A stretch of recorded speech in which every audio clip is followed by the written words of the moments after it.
Well, you will see two contrasting images on your screens. First is of protesters burning hijabs and cutting their hair to show solidarity with women in Iran subjected to harsh law on covering their heads.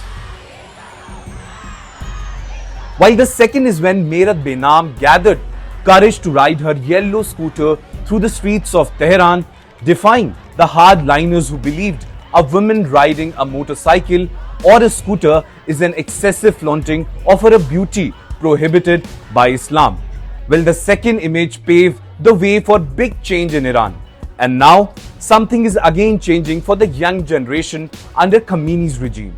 For the young people of Iran, the same sons and daughters Khamenei's government spent decades surveilling, shaming and sackling, the 12-day war with Israel carved out a surprising space of tentative freedom, and nothing illustrates this better than how the authorities now police public gatherings.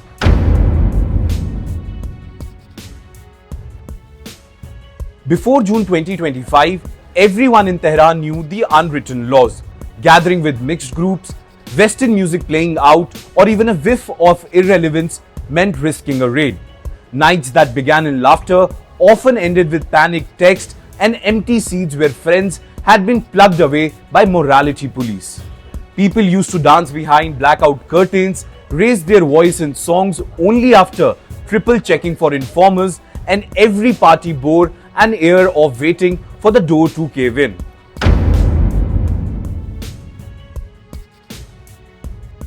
Then came the war. For 12 days, as Israeli jets rained fire across the sky, something else cracked beneath the surface: the Islamic Republic's grip on the daily lives of its youth. Israel's campaign disabled not just physical infrastructure, but also the invisible scaffolding of fear. Well, the regime tried to reassert itself after the ceasefire with a flurry of mass arrests and execution, an effort to project strength.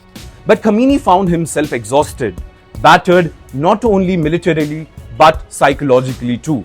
Fighting the enemy abroad had drained its ability to wage war against its own children at home.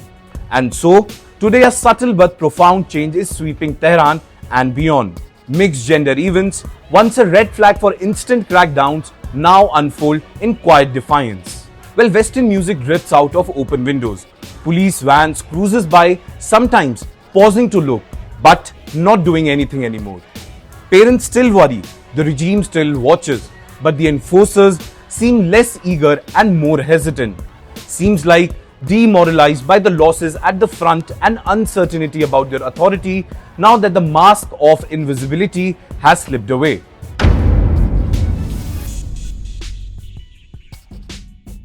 Well, it would be wrong to claim Iran has become tolerant overnight. Political dissent, especially with teeth, remains as dangerous as ever. Famed activists and opposition figures continue to live under threat, and the machinery of surveillance still hums in the background, especially against minorities or suspected so-called collaborators. But for the millions of young people who simply want to laugh, dance, fall in love, or just want to listen to the music that moves them, the space to breathe has undeniably grown. Well, some call it a temporary exhaustion from state forces. Others whisper that the regime has realized it cannot fight on two fronts. Either way, for the first time in years, hope flickers in the places once darkened by the fear.